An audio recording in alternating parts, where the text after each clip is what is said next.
Sébastien Coé, bonsoir. Merci d'être avec nous, avec David, Paul de Saint-Cernin, bien sûr. Paul qui nous racontera des histoires. On jouera avec lui pour savoir si elles sont vraies ou si elles sont fausses. En tout cas, l'histoire que vous racontez, elle est vraie, c'est la vôtre. T'es habillé comme tout le monde, mais tu ne ressembles à personne. Chez Robert Laffont, c'était une phrase que votre père vous disait souvent, je crois. Oui, il me disait ça tout le temps. Je trouvais que c'était le meilleur moyen de lui rendre hommage. Puis il y a un petit côté Audiard qui me plaît dans la phrase, donc c'est marrant. Il y a un décalage entre le fait de se replonger dans vos souvenirs, d'écrire des choses qui sont parfois dramatiques, on y reviendra, et ensuite d'en parler parce que vous faites le tour des médias et vous racontez un peu la même chose. Est-ce que votre histoire a pris une autre forme dans votre tête depuis que vous avez écrit, depuis que vous faites de la promo? Oui, parce que je crois que le plus dur, c'est pas d'en parler, bizarrement, c'est de l'avoir écrit. Parce que c'est un exercice assez étrange d'écrire sa bio, parce que on se dit jusqu'à quel point il faut être honnête, et après tout est une question de dosage. Donc jusqu'à quel point il faut tout dire, je pense que la franchise, sinon on n'écrit pas. Si c'est pour masquer des petits bouts, on le fait pas. En revanche, le plus dur, c'est de se dire comment rester assez factuel dans les très bons moments et dans les moments les plus tristes pour pas sombrer dans le larmoyant, pour prendre un petit peu de distance avec ça. Qu'est-ce que vous auriez pu masquer ? J'aurais pu être plus larmoyant, justement. Sur la partie de la disparition de mes parents, on peut facilement, si on laisse parler ses émotions, on va rentrer évidemment dans des pages qui vont être très dures à écrire et évidemment, je pense pour les gens, très dures à lire. Le plus dur pour moi, c'était ensuite de l'écrire en prenant un peu cette distance justement pour parler des drames, mais pour garder ce qui était ce livre. Ce qui est pour moi ce livre, c'est une espèce de grosse boule d'optimisme où si on devait résumer l'histoire, c'est vous avez des rêves, vivez-les, même si vous avez des choses qui arrivent dans votre vie qui peuvent être dramatiques à certains moments. Mais c'est vrai qu'il y a un côté très, très factuel, un peu chirurgical dans la façon dont vous abordez ces deux gros drames à 10 ans d'intervalle très précisément. La mort de votre maman et là où c'est très touchant, c'est la façon dont vous décrivez ce qui a suivi les funérailles. Il y a toujours un vin d'honneur, enfin c'est pas un vin d'honneur, mais un pot post-mortem, on va dire. Enfin, je crois qu'il n'y a pas le mot d'ailleurs. Il n'y a pas de mot qui convient vraiment. Et vous étiez enfant, vous veniez de perdre votre maman. Et vous voyez ces adultes pour qui la vie continue et on grignote un petit four. Et ça, c'est un épisode qui est très, très marquant. C'est quelque chose qu'on ne comprend pas quand on le vit. Et bizarrement, je pense aussi que c'est quelque chose d'important. Je crois que c'est un des symboles qui fait que la vie continue. Mais quand vous êtes le premier acteur de ce drame, ça peut paraître très étrange. Ouais. Alors vous racontez comment vous avez tenu le coup et vous dites, ça c'est ce que vous résumiez tout à l'heure, cette boule d'énergie, les enfants sont comme ça, le jeu, l'évasion, le rire reviennent très vite, enfants on tolère mieux les choses que l'on ne supporte plus en devenant adulte. Et vous avez fait un métier où vous pouviez garder peut-être cette part d'enfant chez vous. Mais je crois que c'est pas innocent, enfin je crois que c'est ce que l'on vit quand on est gamin qui fait ce que l'on est plus tard avec les failles, avec les forces. Je crois que ce métier finalement où assez vite je me suis rendu compte que faire rire les gens, c'était quand même assez plaisant. Je me suis dit que c'était un bel échappatoire, en fait, pour éviter de penser à tout ça et puis peut-être se créer un personnage, une espèce de double, quand le micro est allumé, qu'on est peut-être un peu moins dans la vie, avec beaucoup d'assurance, beaucoup d'autodérision, où on n'est peut-être pas si fort que ça dans la vie tout le temps. Et pourtant, quand on écoute vos émissions, on a vraiment l'impression que c'est vous, et justement, c'est l'authenticité qui vous caractérise pas mal, Coé. Mais là, vous nous dites que vous avez un perso, c'est marrant. Oui, parce que c'est un personnage, la seule différence entre le moi et ce personnage, c'est que ce personnage, il ose. Voilà, évidemment que tout ce que je dis dans les émissions de radio depuis des années... Donc c'est vous puissance 10 en fait. Oui, c'est ce personnage qui fait que devant une star, je vais oser me moquer de lui, me moquer d'une de ses chansons, alors que dans la vraie vie, j'oserais jamais le faire. Qui va être parfois, qui peut se moquer d'institutions, alors que dans la vraie vie, je suis plutôt un garçon vous assez décrivez réservé. D'ailleurs, vous étiez très sage, très bon élève... Pas du tout le profil du type qui va expliquer à Will Smith... Ouais, j'étais pas gamin, j'étais pas une sorte de crétin grande gueule. J'étais plutôt le garçon réservé qui bossait bien parce que j'aimais pas beaucoup l'école. Donc j'avais assez vite compris que pour éviter que ça dure trop longtemps, fallait faire les choses bien et avoir des bonnes notes. Fallait que ça passe. Un conseil que je donne aux plus jeunes. Vous n'aimez pas l'école, faites en sorte que ça passe vite. Moins vous travaillerez, plus ça durera longtemps et plus ça sera pénible. Mais vous faites partie des rares personnes en vue et des médias qui disent ça. La plupart ont une espèce de snobisme à dire j'étais un mauvais élève, j'étais un cancre. J'étais pas fait, Vous dites le contraire et vous avez une chance dans votre jeunesse, c'est d'avoir une vocation très précoce. Parce que le problème des mômes qui, au moment où on parle, doivent choisir l'orientation, leur spécialité aux premières, etc., vous aviez la vocation. Je le vis avec mon fils en ce moment. Ah, qui a 19 ans, c'est ça qui est dans cette phase de... On verra bien. Mais c'est compliqué, ça doit être compliqué pour lui, parce que vous vouliez faire de la radio, c'était votre truc. À 14 ans, vous étiez déjà à dans le Radiophonie. coup. Voilà, Oui, et mais qu'est-ce parce que vous dites à votre fils Parce aujourd'hui? que j'avais quelque chose que peut-être beaucoup de jeunes...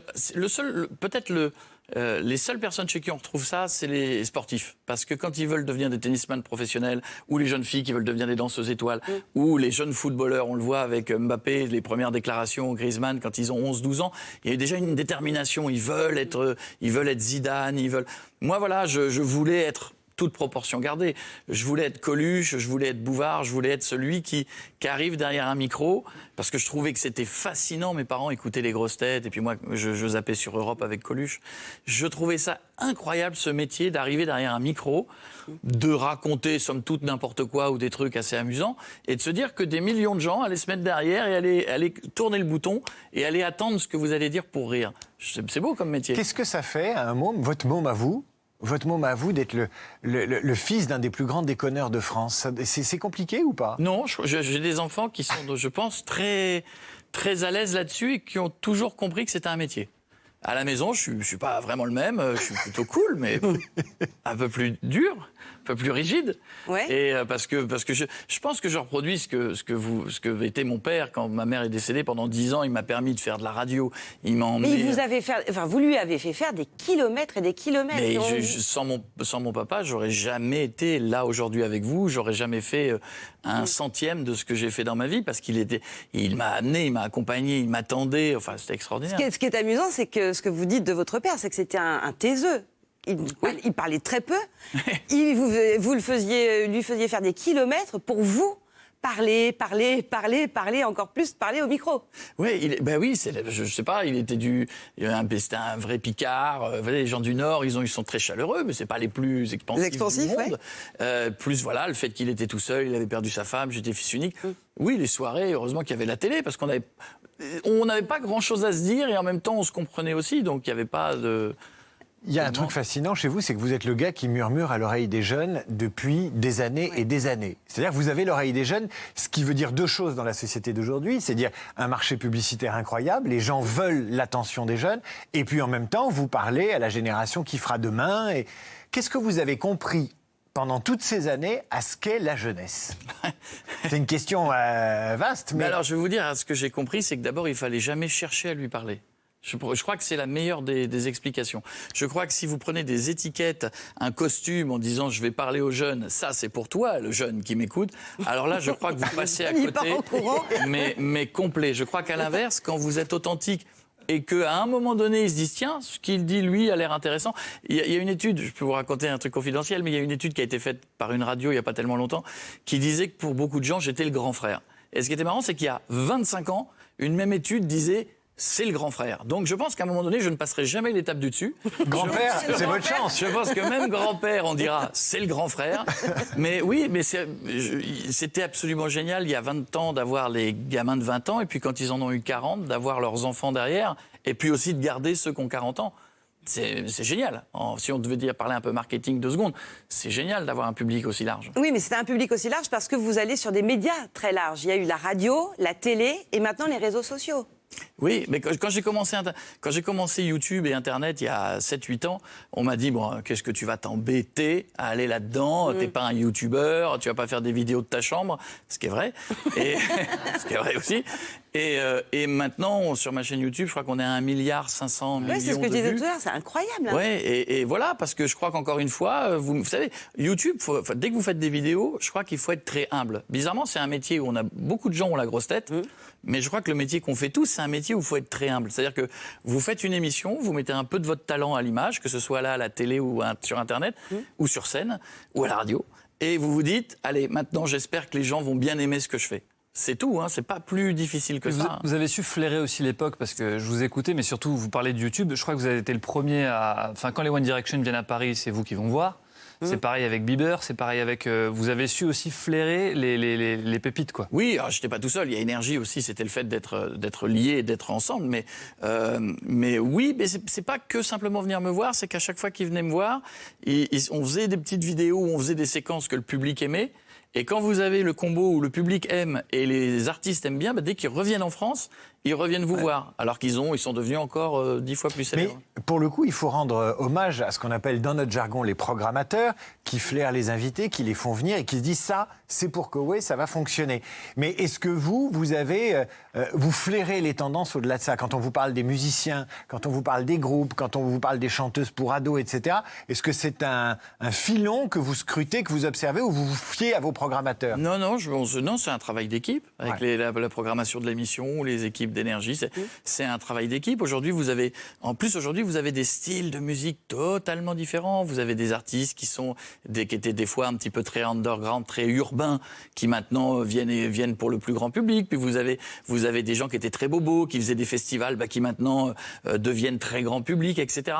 Le seul truc à savoir, c'est que vous avez, quand vous avez des gens qui vous écoutent, des tas de gens qui sont complètement différents et qui écoutent complètement des choses différentes. Les fans d'Angèle vont pas être les fans d'Aya Nakamura et réciproquement. Moi, j'ai dirigé une radio dans ma vie qui s'appelait Rire et Chanson. Je me suis rendu compte très très vite que les fans de Guy Bedos n'allaient pas rire aux blagues de Jamel et réciproquement. Donc c'est des fois le plus dur, c'est d'essayer de prendre des gens avec vous et d'essayer de les garder unis alors qu'ils aiment peut-être des tas de choses différentes. J'étais surprise, moi, de découvrir que vous n'aviez pas le trac. Enfin, c'est étonnant. Vous dites, je n'ai pas le trac, j'ai une angoisse. Oui. Je ne sais pas quel est le mieux entre les deux. Parce que je crois que le trac, c'est les gens qui ont peur de ce rideau qui s'ouvre en public et de se dire « Ah, il y a du monde ». Moi, j'ai pas ce truc. Moi, j'ai l'angoisse de « Est-ce que ça va leur plaire ?» C'est-à-dire que quand je suis dans la loge... C'est subtil, hein, comme... Mais quand je suis dans la loge du One Man où on me dit il y a du monde, alors que j'ai eu la chance au Palais des Sports de faire 5000 personnes, comme je fais des fois des salles de 300 places, et je suis ravi de les faire autant d'ailleurs. Mais moi, j'ai qu'une envie, c'est d'y aller. C'est-à-dire quand je sais qu'ils sont dans la salle, j'ai tout de suite envie d'être sur scène, parce que des fois on tourne comme un lion en cage dans sa loge, parce qu'on dit encore 5 minutes, encore 5 minutes. Donc moi, j'ai qu'une envie, c'est d'y aller. Ouais.